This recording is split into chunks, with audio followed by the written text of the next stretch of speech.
like that? All right, check this out, man. It says humanity, and that's Elon. Look, woke virus. You see that?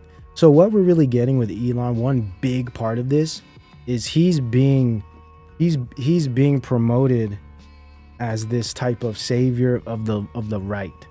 He's attacking the woke virus. And I think it's interesting because he's really going in against the immigration stuff. He's becoming like this conservative right cheerleader of sorts. But then you see this kind of stuff and everything changes. Everything changes. Is needed to address the climate crisis. What actions can we take that will accelerate the transition out of the fossil fuel era? So there's a certain amount of carbon that is circulating through the environment. So it's going into the air, getting absorbed by plants and animals, and then going back into the air. And this carbon is just circulating on the surface. And this is fine, and it's been doing that for millions, hundreds of millions of years. The thing that's changed is that we've added something to the mix. So this is what I would call the turd in the punch bowl. We added all this extra carbon to the carbon cycle, and the net result is that the carbon in the ocean's atmosphere is growing over time. It's much more than can be absorbed by the ecosystem. It's really quite simple. We're taking billions of tons of carbon that's been buried for hundreds of millions of years and is not part of the carbon cycle, taking it from deep underground and adding it to the carbon cycle. The result is that a steady increase in the carbon in the atmosphere and in the ocean, which doesn't look like much if you look at it on this chart, but when looked at in the context of history, it actually looks like this. So the carbon parts per million has really been bouncing around the 300 level for around 10 million years. And then in the last few hundred years, it went into a vertical climb. This is the essence of the problem. This is very unusual. The essence of the problem, guys. Carbon. Is any of this true?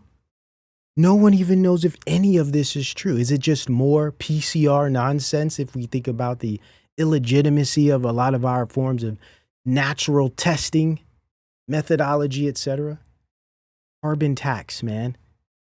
This guy is moving directly towards everything that Agenda 2030 is talking about.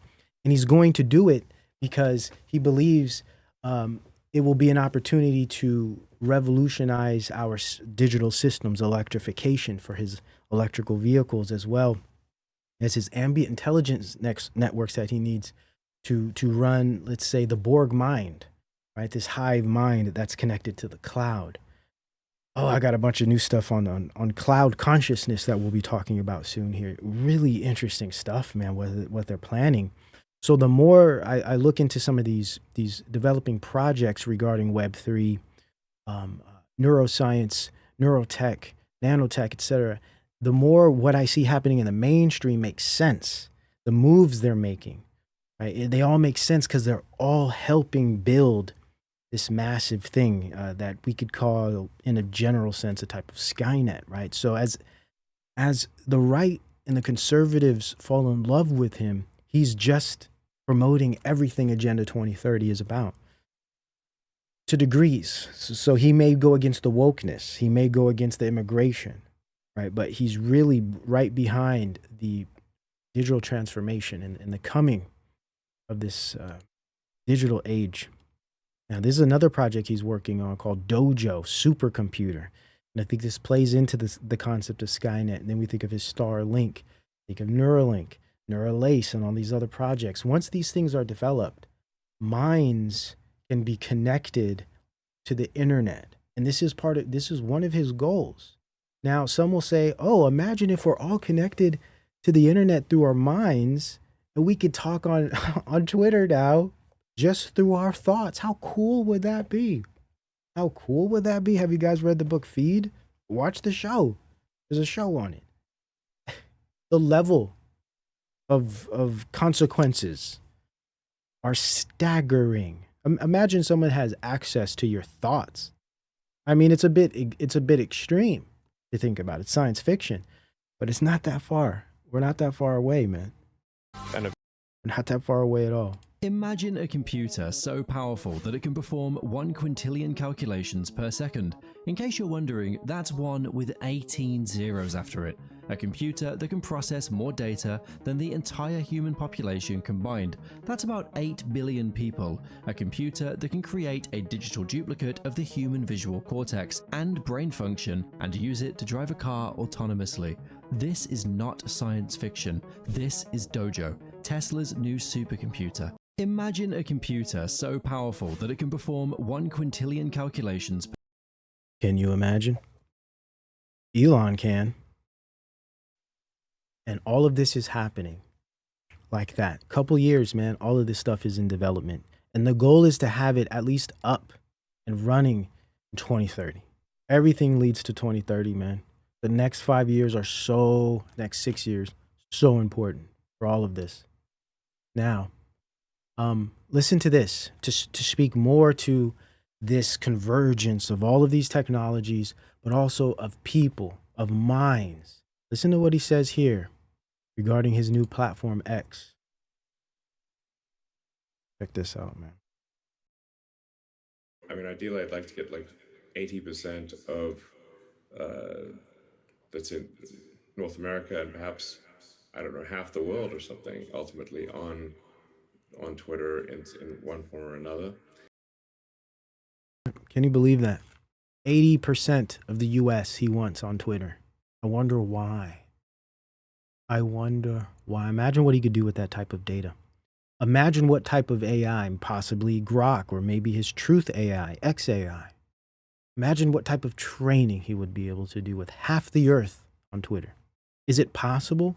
Probably not, given that he's now being painted as this conservative rightist and the left thinks he's like a Nazi. So there's always going to be that divide. But guess what?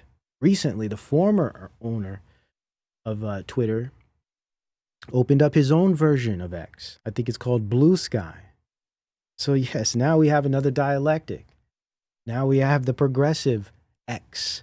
I believe it's called Blue Sky. I believe it just went live the other day. So here we are. AI battles, social media battles, hive minds and digital silos. Oh, man. Wild. Absolutely wild. And that means it must be something that is appealing to people. It obviously cannot be a place where they feel uncomfortable or harassed, or they'll simply not use it. So, and I think there's this big difference between freedom of speech and freedom of reach. There we go. You could say whatever you want, but that don't mean you're going to be able to reach people. We're already seeing this happen across all platforms, even YouTube. Shadow banning is the old way of describing it. But now it's a type of algorithmic suppression where you're just less visible, right? I've gotten hundreds of complaints from you guys talking about you've been unsubscribed, you never know when I'm live, you never get the recommendations or notifications. This is all a part of that. This is a massive information war, and real truth, actual thinking people aren't to be discovered, at least not to a certain point. We're allowed to operate and we're allowed to reach to a point, right, to a fault until it's too far. And then everything just slows down. In that one can obviously, let's say in the United States, go in the middle of Times Square and pretty much yell anything you want, and you'll annoy the people around you, but you're kind of allowed to just sort of yell whatever you want in a crowded public place, more or less. Apart from this is a robbery, probably that would get you in trouble. But then that whatever you say, however controversial, does not need to then be broadcast to the whole country.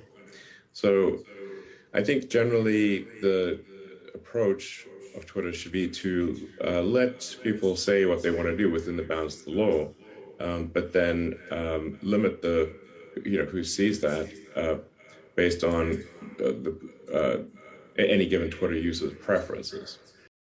Wow. Do you see what's happening? This is purely reified digital silos by way of algorithm. What he's saying is we are going to, through personalized algorithms, curate information and messages to the preferences of the individual. Do you know how this is going to destroy all content creators that aren't, say, legacy, or that aren't, say, promoted by the overall bigger mainstream system? Because it just splinters all data, all content into these structured, curated algorithms that target individuals instead of, say, groups, or instead of, say, hashtags. So now you're only going to see what the algorithm thinks you prefer.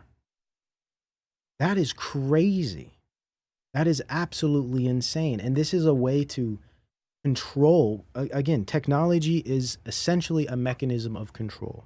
Cybernetics as a technological process in science is all about control. The cybernetic technocrat type transhumanists are all about controlling things through technology. This is just a perfect example of that. Literally controlling what messages people get under the guise of, well, it's what you prefer. It's so sick, man. This is literal social engineering and mind control. When we think of algorithms, will be shaping messages, promoting others, limiting others, silencing completely many others. It's just, wow, is this the future, man? Is this really the future of content? Did anyone ask for this? Of course not. So sick, man. It's so sick, but we will fight. That's for sure. We will fight. Now, thinking about this idea of this new type of guard, right? This new technocratic guard, right? Engineers, developers. I call them the developer kings. If we think of Plato's philosopher kings, should, rule the earth. We don't have that, and we never will, right? We never will have real philosophical or godly men running things. But we do have developers and engineers and technologists running things. Altman being a huge one right now, seeking $7 trillion for new AI chip project. Now, what's important about this is this idea of techno-nationalism, where instead of outsourcing a lot of our production like we used to when we had a different type of economic system, goods and services and materials, now that we're moving towards information and knowledge systems, social and cultural services through information and knowledge, now what's most important is chip production and processing. So we're going to see this manufacturing coming to our country. Some might say, oh, well, we're going to get new jobs. Will be specialized jobs. But at the end of the day, these new systems, though they may become more national and domestic, they're just going to make things more austere. And we get panoptic surveillance through it all.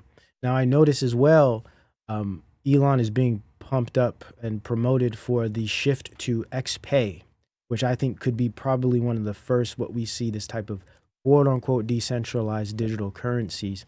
But really, I think what this is going to do is shift the economy to the digital economy, to the digital finance system. It's interesting because as the World Economic Forum talks about it and everyone's talking about the Great Reset, CBDC, everyone's like, no, fighting that.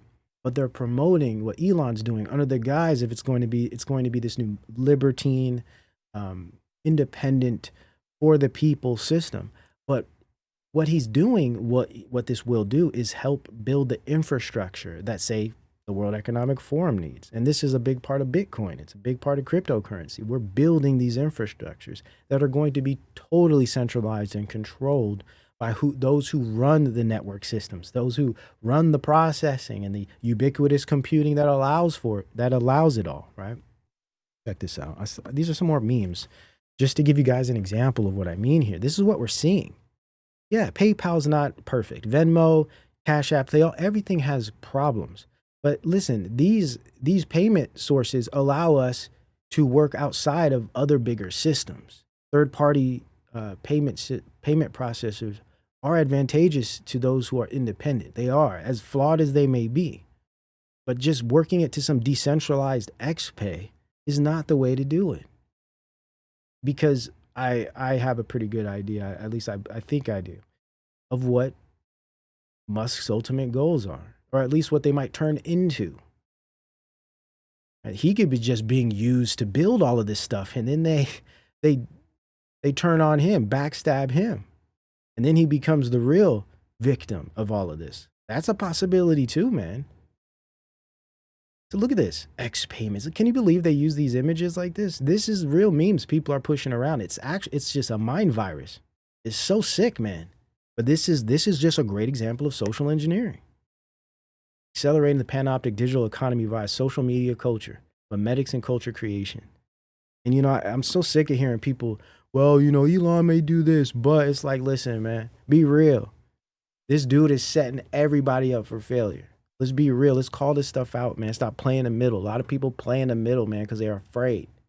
Right? They got some skin in the game. Let's be real about what's happening here. Okay, these guys are not to be trusted. I don't give a damn what anybody got to say. It's clear to see what's being developed around us all. And it's not okay. It's not. The app to end all apps. I'm not saying I hate the dude. I don't even know the dude. This is nothing personal. It's about his work. It's about what he's building. It's his worldview or lack thereof. These are all extremely problematic, and they're not for us. This is inhuman. It's an inhuman direction we're going. Yeah, man, this is what everyone's putting out there. It's like X is going to replace everything. All that, all your eggs in one basket. Really? Is that how things work now? Seriously? I mean, it's nuts, man. It's nuts. And culture creation's powerful, man. Influencers are powerful, man. Algorithms are powerful, man. It's shaping the way people think and what they support. Sick, man. Here's another one of Altman. OpenAI shifts AI battleground to software that operates devices, automates tasks. So what we're seeing is these big LLMs now being condensed into personal AI. This is all a converging effort here. Whether it's on your computer or then on your device, it's all convergence, putting you under these networking systems and interacting and engaging with these AI that will be replacing a lot of things that people just don't realize, man. And then you have Microsoft forms team to make cheaper generative AI. So Microsoft is making it available for more people who say might not be able to afford other services. So again, this is a way to diffuse this technology to all public bodies. Transcending class, right? This is about panopticism. This is about a level of singularity that I don't think people are realizing. There's a reason why they want everyone to have one of these devices that's connected to these clouds and running their AIs on them. There's a reason. It's not because they want you to have more convenience and have more games. And as what they're selling now, have more knowledge. It's for learning. People are tired of reading textbooks or reading physical books or having to look things up on the internet. Why not just have an AI that can give you everything immediately? As if that's what people are really doing today. As if people are really concerned about learning things today. Really? Okay. I mean, let me show you something.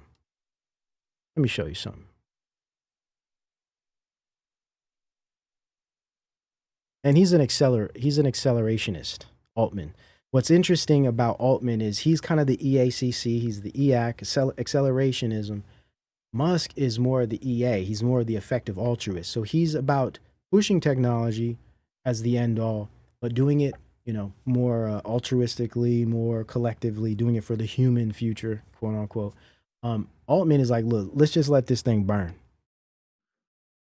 I think the ability to try new things and not need permission and not need some sort of central planning,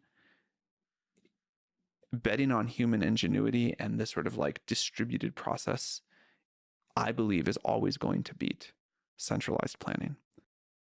Just let it all hang out. Let's accelerate. No holds barred. No parameters. Just let people run freely. Yeah, y'all got all kind of crazy money, all kind of crazy ideas, all kind of crazy people ready to do whatever you tell them. And we're just going to be like, okay, do your thing. No, bro. And I'm not calling for some centralized government stuff either, because that's a dichotomy being built up. That's what he's speaking to. All we're going to see is this, oh no, government, AI, centralization, and regulation versus the wild, wild west, you know, cowboy developers of the EAC movement. It's just crazy, man. And I think that, like, for all of the deep flaws of America, I think it is the greatest place in the world because it's the best at this. There we go with American dynamism. Again, using the American nationalist, patriotic, free world propaganda to support acceleration of systems that are going to turn humans into literal machines. Literal machines. Quickly. Listen to this. As Musk supports this idea. I'm just showing you the receipts. I'm showing you the worldview, the thought processes, the messaging that's building this picture, supporting the case that I'm building here. Check this out. You really have something like a 10-to-1 difference in productivity if something is done by the government or done by the private sector. That's why but I'm not someone who says abolish the government. I just say let's have the government do the least amount, because the less the government does, the more the economy will prosper, because anything done by the government is going to be 5 to 10 times less efficient. But, like, think of the DMV. A lot of people are going to agree with that. I agree with that. The DMV is horrible. You been there lately? It's a nightmare. It's always been that way. And I'm not for letting government grow beyond the size it needs to. Of course, small government, great thing. But see, yeah, okay, that sounds good, especially to the conservative-minded, those on the right. I get it, because I agree. That's my perspective as well. But what are the solutions, Elon? The solutions are digital governance, AI governance, algorithmic social engineering. See, that's the solution. Let's not let government's been doing too much. We need to bring in trustworthy systems that don't fail, that don't have these human issues. And let's go to Palantir, another one of these massive companies behind this production of Skynet. And let's listen to Karp and see what he has to say about American exceptionalism, which is another version of this dynamism. Just showing you the receipts, showing you how this propaganda, this new kind of like culture of American technocratic view is being built. And they're trying to use the right to solidify it. The core thesis of Palantir was always the reality of a disjointed, violent world forces Pareto-optimal conditions on institutions. So I believe that everyone knows we have the best software in the world. It may not matter in a non-dangerous environment, but it did matter in Ukraine and Israel, and who did they buy? It does matter. Our software is running I'll never know what I'm allowed to say, but in among the most critical places in the DoD. Mm-hmm. If we are forced to fight a three-pronged war, you cannot do that even from a perspective of keeping our munitions ready without accurate software. Mm-hmm. So the more dangerous, the more real it gets, the more battle-tested and real your software has to be. I believe it's about to get very real. Why? Because our GDP growth is significantly better than China's. Now, I know the always wrong crowd says we then should get peace, but I'm telling you that the rational consequence of that is our adversaries are like, America's going to be stronger tomorrow than today. It's like they don't have a GDP story because they do not build these systems as well as we do. They do not have the tech community we do, and they do not have the U.S. market like we do. Look at our results.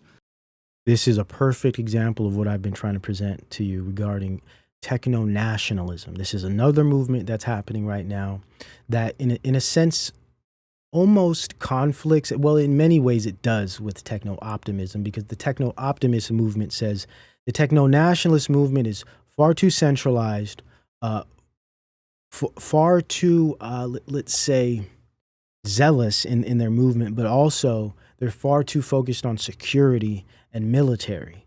So what we're having is this another dichotomy between the techno-optimism of, say, AI and the benefits of it socially, and of course the techno-nationalist view, which believes AI is important for cybersecurity of the national security level. And he's a good example of that. And this is why I am sure that a lot of these wars right now have a lot to do with the development of these technologies. R&D, real-time, live experimentation and development. And so as this becomes more and more dangerous, every company in the world, whether they're small, big, whether they're a startup, whether they're one of the largest primes, or whether us, is going to have to actually prove their software works on the battlefield. We love that. We want to prove, and we welcome and relish proving environments. Wow. Almost gave me the chills. Can't make it any more clear.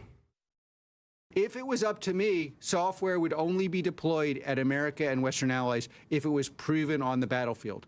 Unfortunately, for us, our adversaries are going to force that kind of adjudication. And then and for those of you who can't evaluate that because you don't have access to our software on the battlefield, though you could read the news and see what Israel has done and what Ukraine has done, look what's happening in U.S. commercial. You have a completely rational environment where we're deploying and growing the way we're growing with almost no sales force. And it's because it really matters. And when it really matters, the fact that they may not like my jokes or my habits, it will protect your life. And that's why we're going to do well. Safety and security. Trust. Access. Safety. Developer kings. Developer kings.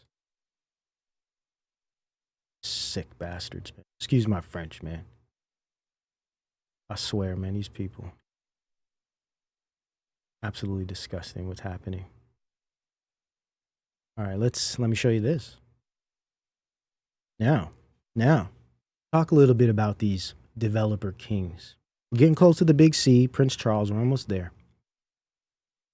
Because all of that connects directly to this AI, man, and other things. Think about the developer kings and what's important. Something we always talk about here, worldview. What do people believe? It's very important that those in charge of the lives of people, say through technologies, have a, let's say, empathic and grounded way to view humankind. That's not the case right now, unfortunately. Now let's see them speak on some of this stuff. This is Altman here regarding humans, at least what he thinks about humans.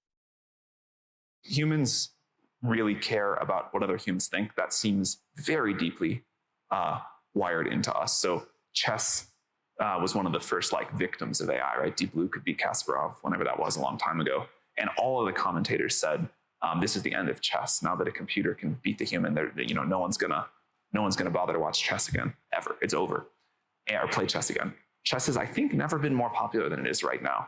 And if you cheat with AI, that's a big deal. And no one, or almost no one, watches two AIs play each other. We're very interested in what humans do. When I read a book that I love, the first thing I do when I finish is I want to know everything about the author's life. And I want to feel some connection to that person that made this thing that resonated with me. Humans know what other humans want very well. Humans are also very interested in other people. I think humans we're gonna have better tools. We've had better tools before, but we're still very focused on each other. Now, what he's getting at here is he's trying to create an apologetic for the acceleration of AI in society, because what he's trying to say is, look, AI is going to make us better. And of course, he's going to try to qualify that by saying, well, you see, because humans crave humanness, right? We're always going to want humanness. As if this dude knows anything about humanness.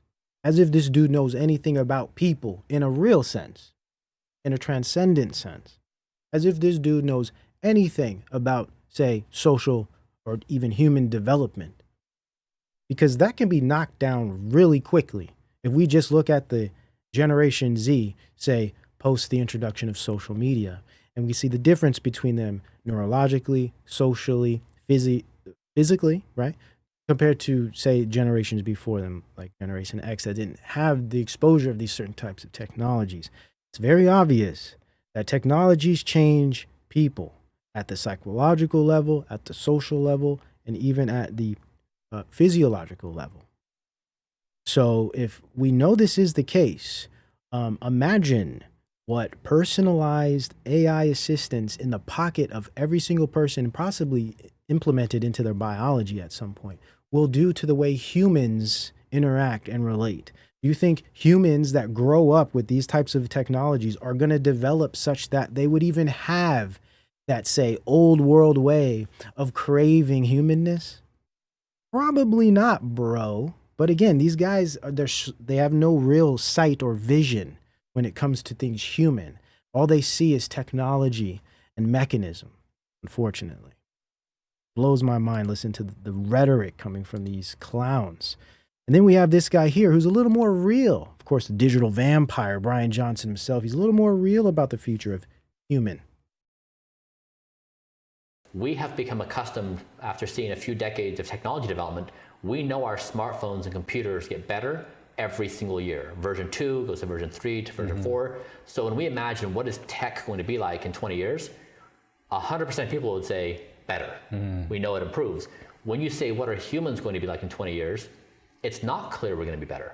And so what if we could put ourselves on an improvement curve where our individual and collective improvement was as predictably improvable as technology? Really, bro? Let's try to be as improvable as technology by becoming technology ourselves. And he's right about, you think about, are humans going to be better in the future? Most people would probably say not, given the trajectory of things. And they're not just solely technologically based. A lot of it has to do with culture, lack of values, lack of belief systems, lack of morality. I'd say lack of faith in God. Right? So it's a mixture of these two things. The deconstruction of the postmodern progressive era, but also the integration of highly sophisticated technologies, right, that have destroyed our ability to relate as well as to have healthy attention spans and interests.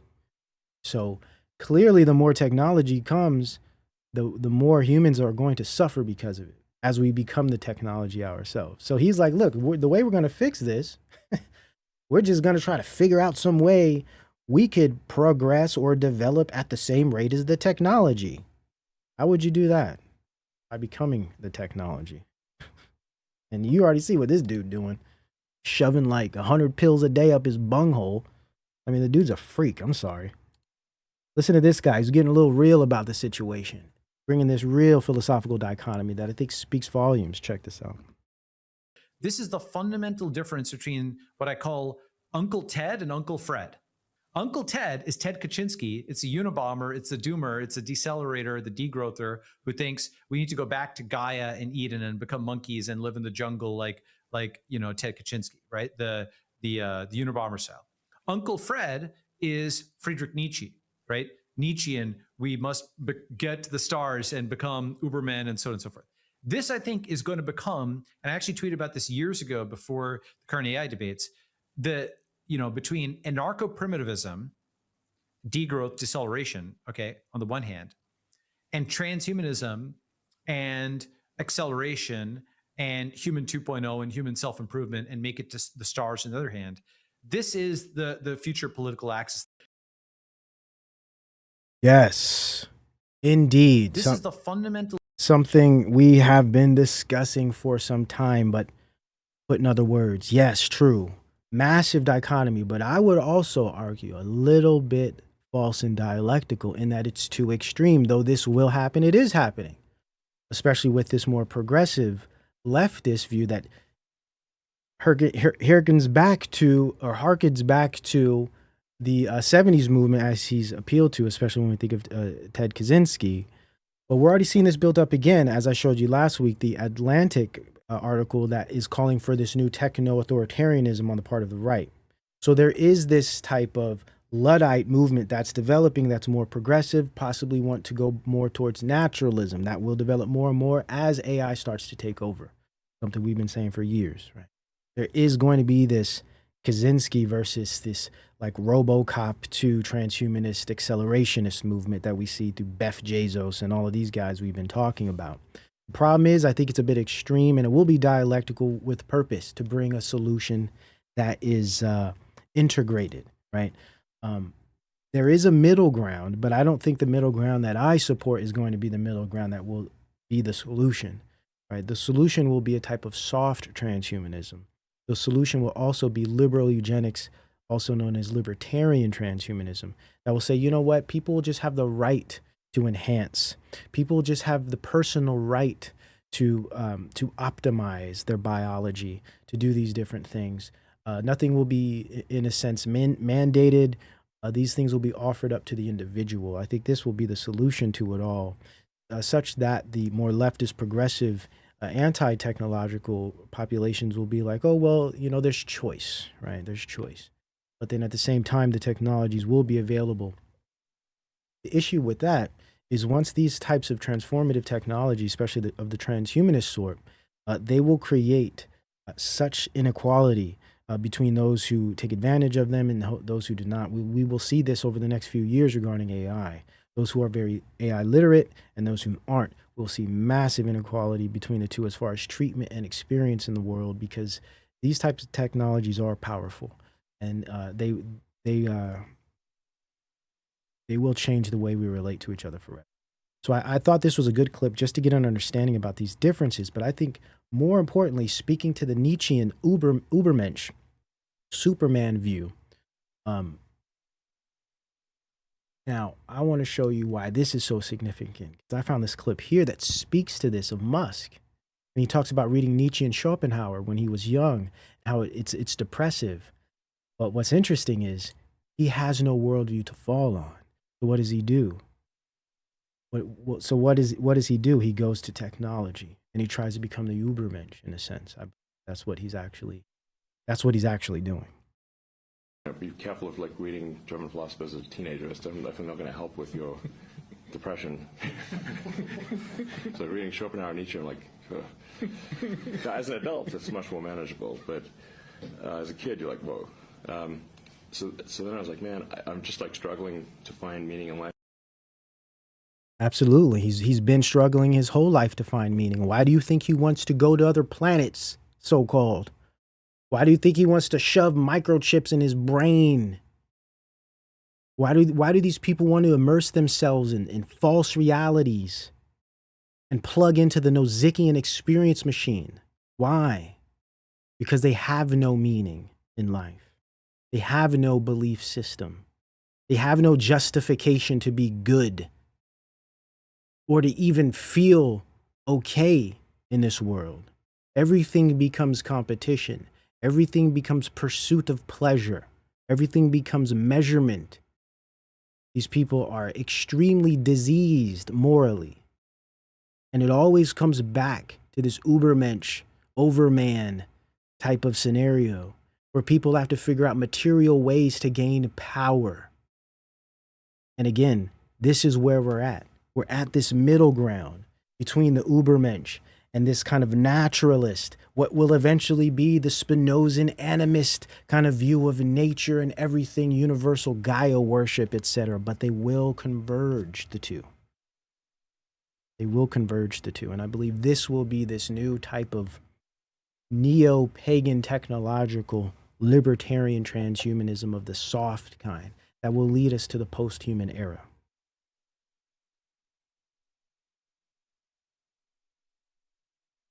Then you get this clip. I thought this clip was perfect because it speaks to this idea of you can't have a double mind. And a double-minded man is unstable in all of his ways. And you can't be both good and evil. And then you have to get to values. And this is something none of these people have. Are you sincerely trying to save the world? Well, I'm trying to do good things, yeah. I mean, saving the world is not I mean... But you're trying to do good things and you're a billionaire. I mean... Yeah. That seems a little bit like either superhero or supervillain. You have to choose one. I'm trying to do useful things. See that? Let's look at that face he made there. It's the face of confusion. The face of confusion, the dead-eyed face of contradiction and dissonance. I'm a millionaire and I want to save a billionaire, should I say. I'm a billionaire and I want to save the world. How does it make any sense? How could man be both God and Gollum? Think about it. So let's go to Microsoft CEO, Nadella, and their new push towards cheaper, more affordable, personalized assistant AI models, but more importantly, AI models that are changing science. The new empiricism. And it's a pretty cool research finding, right? Which is you can take a slightly different approach to learning, as opposed to thinking of all tokens as equal. If you took a cognitive approach to, like, for example, the original book, or the original paper on Transformers was Attention is All You Need. The paper we wrote was Textbooks is All You Need. And it's intuitive, right? When you're learning something, you would rather go to a textbook and learn versus saying, let me learn from all the text that was ever written about a subject. So that intuition is what's leading to these small models actually performing on par with some of the largest models. So we're very, very excited about the SLMs. These are the things that can run on your phones and on your PCs, as well as obviously in the cloud. Because that's what most people today are really doing with their PCs and their phones. Researching, learning things of value, let's just say. Academic pursuits. See, these guys speak to these technologies and sell them as if everyone's going to be some type of intellectual, when that's like less than 5% of the population. It's so myopic, this entire technological movement and these individuals. They don't even represent real people, yet they seek a world that gives them the ability to change the way all people exist. Not just live day to day, but exist. Scale, and you can cost optimize, going back again to the Moore's Law point. So you can think about LLMs and SLMs all playing a role in how you build out your products. Perhaps when I look at the thing that I'm most excited about is what I think all of this can do for science and the acceleration of science. Clearly, I think knowledge work, at the speed of science. Yeah. Frontline work, like whether it's software development, whether it's the everyday knowledge work, will be revolutionized. But if I think about one of the pressing challenges we as a society have, is we have to take whatever, the 250 years of science, right? They'll take energy transition. We're not going to make it to the other side if we don't compress maybe 250 years of development of chemistry into perhaps the next 25 years. Wow. You hear these overzealous freaks. We're going to compress hundreds of years of science into a matter of years due to our algorithmic and simulation ability. So we need some new way to even change the scientific process and its curve. Ooh, change the scientific process altogether. Yes, guys, this is the death of empiricism and a new axial age of theoretical science, pseudoscience.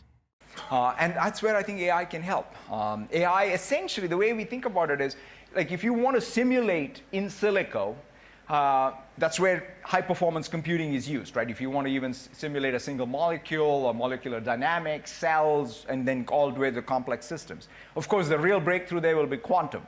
But the interesting thing AI does is AI is kind of like an emulator or it reduces the search space so that you can, for example, if you want to build a new material, you can discover that new material or generate, in fact, generative diffusion models. Yeah, generate, guys. We're just going to make crap out of thin air. Simulated life is not real life. Okay. These warlocks are going to bring things to this earth that the human mind can't even imagine through these types of systems. We all will see. All of us. I wonder what Gates thinks about this whole transition and the significance of AI regarding science, but more importantly, public health. Well, AI, I'd say that it's going to raise productivity generally, and normal capital markets with great competition from Microsoft and Google will drive that, and you should all pay attention because it is so dramatic how it improves white-collar productivity, and later with the robotics, not yet, but eventually blue-collar productivity. So that is phenomenal for the world. The world will be richer and, can work less. You know he's lying and selling you wolf tickets when he's just waving his hands like that. Every time. He gives it away every single time. Every single. Less and have more. The place where it's with equity, and we have a huge commitment to make sure there's not this normal 20-year lag between benefit to the rich versus to developing countries, is that there's a bigger teacher shortage in Africa than elsewhere, a bigger doctor shortage. And so not only will we invent new tools using AI, like the ultrasound, we will provide health advice and directly, in their local African language, fully tailored to the conditions in those countries. We will provide an AI doctor. We will provide an AI tutor. Yikes. And already we've funded lots of Africans to do pilot studies and to take the very best technology and get it out at about the same time as it'll happen in the rich world. In fact, in a few cases, rich world regulations may make it roll out slower than in countries like India or in Africa. So that's why India and Africa is so important, because they will accelerate these technologies in those areas due to the lack of regulation. And that's also by design. Hence, the massive occupation we see in those regions, Gate being one of those, occupying them both. It's a race, but it's a race for good. And, I couldn't be more thrilled. It's a case where my ongoing work with Microsoft, helps me understand how we take this into the developing countries. So, but overall, you're net positive on AI in general, globally. AI for everything. AI is a brilliant tool for people to be more productive. Now, it means the bad guys will be more productive, so they can do more cyber attacks, so they can design weapons. The bad guys, he says. Those bad guys over there. Look over there. Those bad guys, right? Truth in plain sight. With a sleight of hand.